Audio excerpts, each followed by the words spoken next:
Bismillahirrahmanirrahim. Assalamualaikum warahmatullahi wabarakatuh. Salam sejahtera untuk kita semuanya. Om Swastiastu, Namo Buddhaya, salam kebajikan.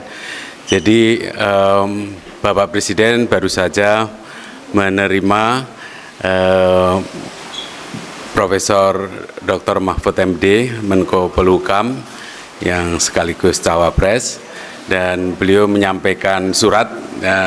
Mengenai isi suratnya, saya persilahkan Prof. Mahfud yang menjelaskan. Terima kasih, monggo Prof. Saudara sekalian, baru saja saya diterima oleh Bapak Presiden, Bapak Joko Widodo, yang ditemani oleh Bapak Mensesnek, Bapak Profesor Pratikno. Saya menyampaikan surat tentang kelanjutan tugas saya sebagai Menko Polhukam. Saya menyampaikan intinya saya mengajukan permohonan untuk berhenti, dan isi surat itu singkat, hanya berisi 3 hal. Pertama, saya menyampaikan terima kasih kepada Presiden Republik Indonesia Bapak Joko Widodo yang pada tanggal 23 Oktober tahun 2019 mengangkat saya, melantik saya sebagai Menko Polhukam dan menyerahkan SK pengangkatannya dengan penuh penghormatan kepada saya dan penghormatan saya kepada beliau pada saat itu. Sehingga saya secara resmi dan dengan penuh hormat juga hari ini menyatakan surat untuk menyatakan minta atau mohon berhenti dengan sebuah surat itu. Nah, lalu isi yang kedua surat itu, substansi surat itu adalah permohonan berhenti. Lalu yang ketiga, saya mohon maaf kepada beliau kalau memang ada masalah-masalah yang kurang saya laksanakan dengan baik. Alhamdulillah Bapak Presiden sama dengan saya, kita bicara dari hati ke hati dan penuh kekeluargaan dan sama-sama tersenyum. Tidak ada ketegangan apapun. Kita tersenyum, bergembira, bercerita masa lalu gitu. Ketika kita mulai bekerja, bahkan Pak Presiden mengatakan Pak Mahfud ini adalah Menko Polhukam terlama dalam sepanjang pemerintahan Pak Jokowi. Karena dulu Pak Tejo tidak sampai setahun, Pak Luhut setahun 4 bulan kalau tidak salah, lalu Pak Wiranto 3 tahun setengah gitu, lewat 2 bulan. Saya hampir 4 tahun setengah. Hanya karena perkembangan politik memang saya harus fokus ke tugas lain sehingga saya mohon berhenti. Itu saja isinya, tidak ada yang lain. Pertemuan memang ya agak lama, lebih dari 10 menit karena memang banyak guraunya juga.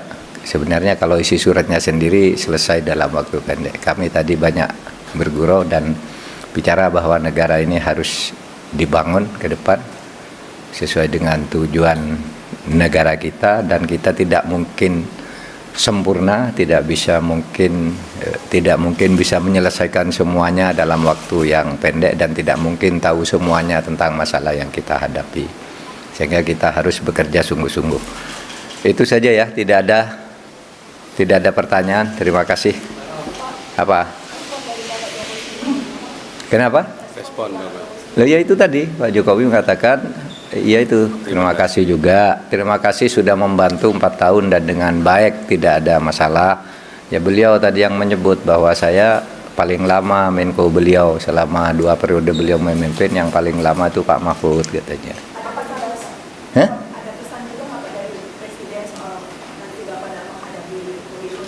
Oh, enggak. Itu kan pesannya sudah umum ya, sudah ada di konstitusi, ada di undang-undang, enggak ada pesan lain. Wah, enggak lah. Itu kan enggak mungkin. Enggak ada.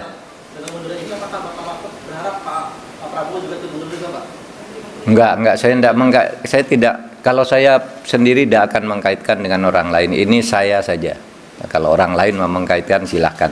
Kalau saya, oh enggak tahu, biar orang lain aja lah. Kalau saya sendiri, etik saya itu bukan soal yang lain ikut berhenti atau tidak. Etika saya itu, saya dulu diangkat dengan penuh penghormatan, maka saya harus menghadap dengan penuh penghormatan juga. Itu aja. Kalau etika saya, yang lain-lain itu saya enggak ikut urusan menteri lain. Terlepas dari hubungan baik Bapak dengan Pak Jokowi, dan tadi obrolannya ini berlangsung dengan beliau, itu kan berlangsung di tengah pemilu Pak. Iya. Kemarin ada pandangan bahwa Bapak cukup dengan ada menteri-menteri yang terangkat untuk Prabowo Gibran, itu pandangan seperti apa? Enggak, tadi enggak bicara itu. Itu biasanya wacana di luar yang begitu. Kalau saya enggak dibicara begitu.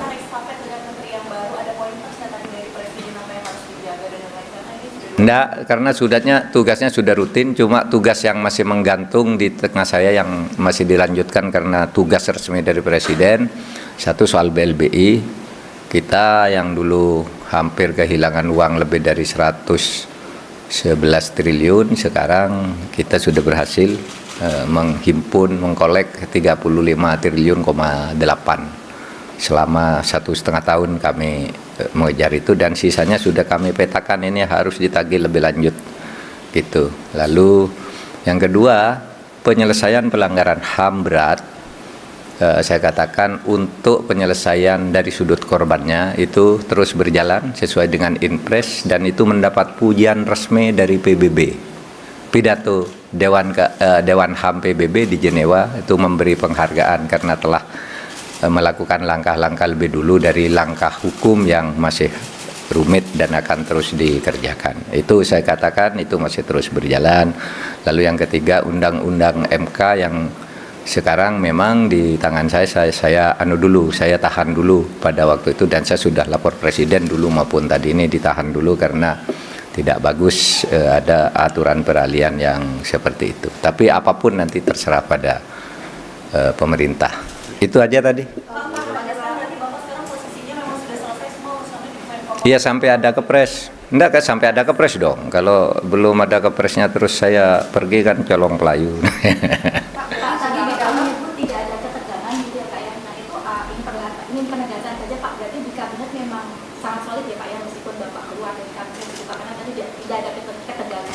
Iya, saya dengan Pak Jokowi tadi bergurau-gurau aja, sangat cair dan penuh persaudaraan gitu, enggak ada ketegangan apapun gitu.